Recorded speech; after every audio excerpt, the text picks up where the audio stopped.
33 miners trapped underground for over 2 months when their San Jose area mine collapsed. Their entire painful ordeal splashed across television screens around the world.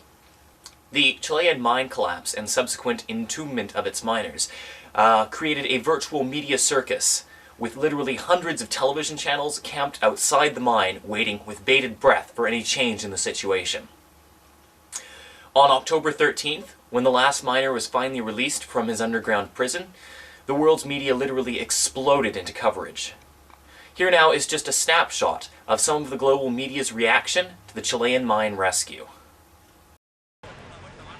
You're watching Al Jazeera. We're going to break in here with more coverage from the Chile mine rescue, because at first we were told that the scene we're about to witness would not occur until Christmas. Then we were told it would not occur until this time tomorrow at the earliest. But now it appears that the 33rd miner, the last of the miners who have been trapped underground for 70 days, is about to emerge from an emergency shaft dug deep into the earth.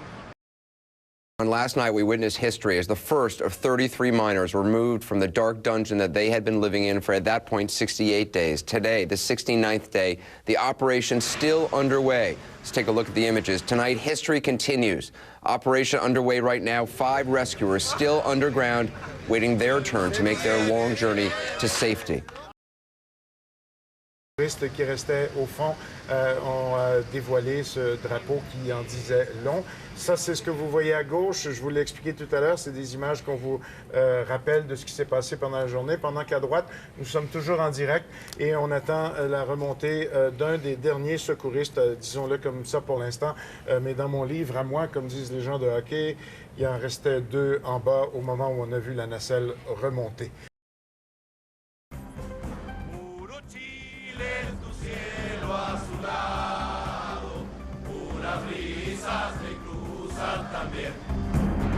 "33 Chilean miners trapped for almost 10 weeks are now rescued."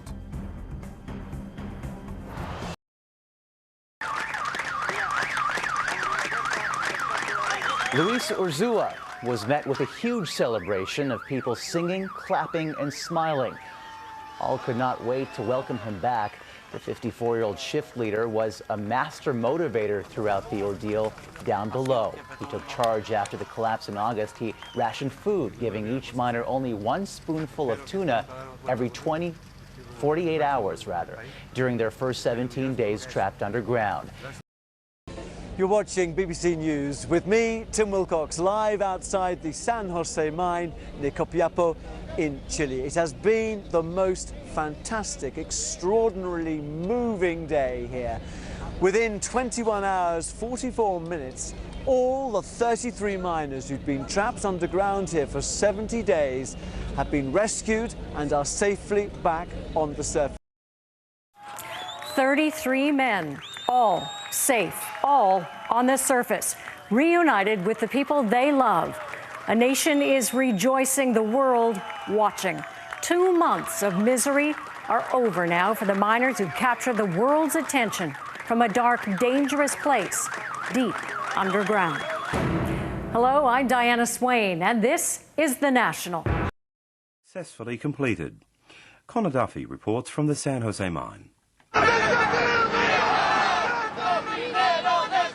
For the families of the miners here at Camp Hope, it's over at last. As the final miner, shift leader Luis Urzua, emerged from the shaft, the families here roared their approval.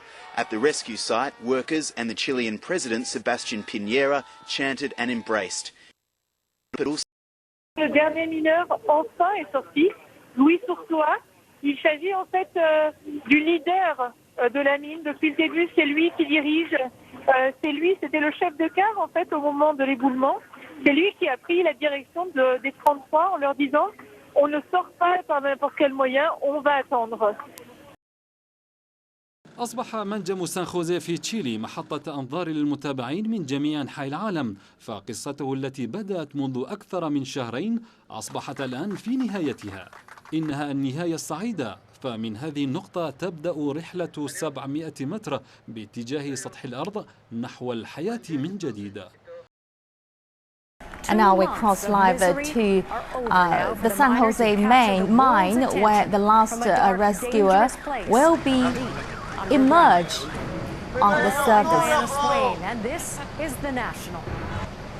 There are altogether 16 highly trained rescuers taking part in this rescue operation.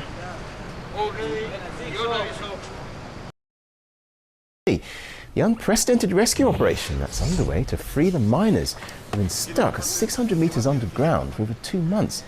Osman Araya, who tried to warn managers of safety in the mine before the accident, has become the 6th to reach the surface. They've been greeted with loud cheers and tearful reunions with their families, as well as being given protective glasses and taken to hospital. The miners are being brought to the surface via a 21-inch wide capsule that's freeing 1 miner every hour. Good evening, everyone, and thank you very much for joining us here on the News Hour. You are looking at a live shot right now from Copiapo, Chile. That is the Chilean president, Sebastián Piñera, speaking with the very last miner who came to the surface. The nightmare is finally over for the nation, for the 33 miners that were down in that hole for 70 days. There is no doubt in my mind that the Chilean mine rescue was a story which was grossly overcovered. The fact that the world's media was scrambling to bring pictures out of San Jose means that important stories, such as a provocative speech by Iran's Mahmoud Ahmadinejad, an uprising in the Russian Caucasus, and a terrorist attack in Iran went largely unreported. I think it's unfortunate that a story which could largely be considered human interest caused the world's media to make such a fuss.